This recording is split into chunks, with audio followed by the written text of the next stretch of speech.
If we can turn our attention a little bit to Asia. So I gave a little bit on the balance sheet as to how you can see it. It's either the glass is half full or the glass is half empty. But there are also, surprisingly, new security issues. Suddenly we're hearing about places that literally were hard to find on a map. The Scarborough Shoals, the Spartley Islands, this sort of stuff. The tension between Japan and China, and also even China and India increasing. What's your view on this? Is this something we really should be worried about, or is this kind of the emerging powers' teenage years? They're getting into local spats, but it's going to be controllable. What do you think? I think it is potentially more serious than we think. I mean, you're right. You kind of look at the disputes over these islands and think, well, surely it can't result in something really serious. But China, I mean, I am optimistic on China, and I believe that China essentially will undergo a benign development economically and politically. But it will have to develop. And its development's tough. And essentially, I think in China, you've got, really, I would identify 4 different elements. One is straightforward materialism, which is very, very strong. The second is a more kind of Confucianist philosophy about China and its place in the world and so on. The third is leftism of a pretty old-fashioned sort, which is stronger than people think still in parts of Chinese society and the Communist Party. And the fourth is nationalism. And the thing you've got to watch is nationalism joining up with leftism, right? And that's why I think it's the relationship between America and China right now is going to be very, very important. I mean, I spend a lot of time in China. I go 5 or 6 times a year now.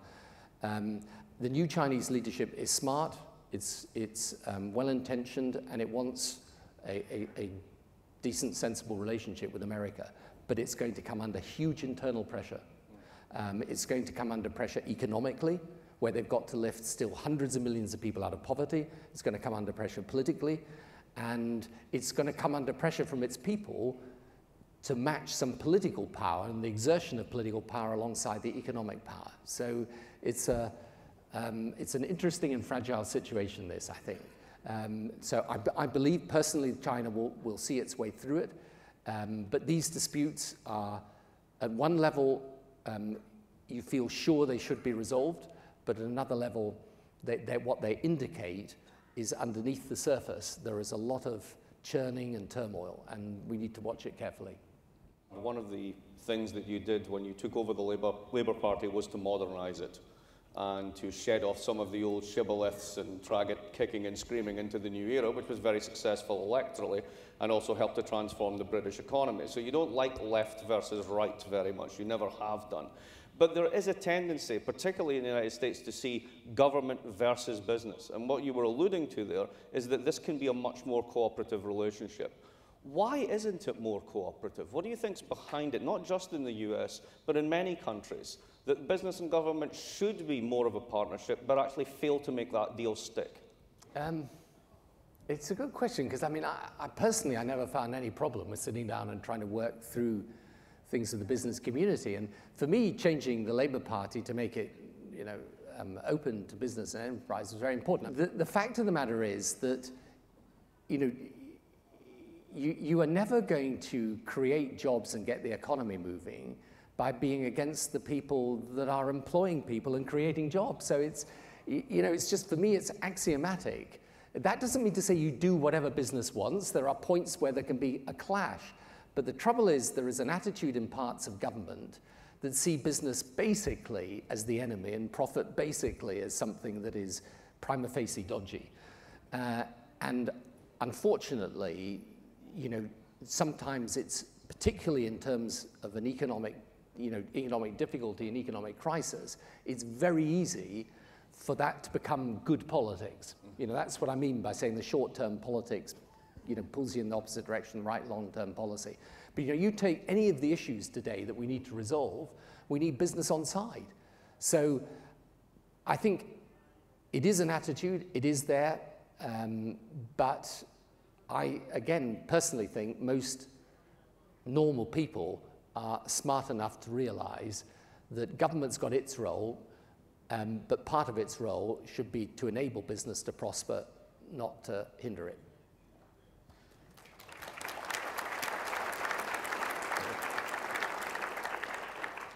Clearly they like that one as well. Now, we're in a finance-centered audience. Let's hone in on a couple of questions there to bring our discussion to a close. Banks got a lot of blame just a few years ago. And you also alluded to in your talk that finance has a very important role to play going forward, but at the same time, they're still in for a bit of a beating. So in that regard, why are they still in for a bit of a beating if they're so important? Or is there a little bit of self-publicity going on here that perhaps they're not as important as they like to believe? And in fact, they need a bit more regulation than they think they need? What do you think? I think you've got two types of politics operating here. One is what I call politics of the anger, and the other is the politics of the answer. If you're on the politics of the anger, people are angry about banks, partly because they say they were to blame for the crisis. Now, what I always say about that is, look, we're all to blame. I mean, I was in government when, we were pursuing a cheap credit policy, right? Regulators were to blame. And the thing you can never say when you're running for office, but you can say when you're out of office, is that also people were taking on a lot of credit. They weren't forced to take it on. So everybody bears a responsibility. And the reason why banks have become, the convenient point at which people vent that anger, but it isn't the answer. Look, if we're not careful, we're going to end up in a situation where we are pushing on regulation, pushing on higher capital requirements, where, working out what various bits of legislation mean, both here and abroad, is what banks spend their time doing. They get into a defensive posture and crouch. That's not going to help the economy. So my point is very simple right now. I'm not interested in the anger. The point about political leadership is you've got to get above the anger. The purpose is not simply to articulate people's emotions. The purpose is to say, here's where we should go. And the one question I ask at the moment about any policy is, does it provide jobs and growth? Right? So sure, there are regulatory issues that come out of the banking crisis, and there are certain things that undoubtedly should happen, and you can have all the argument about bonuses and so on.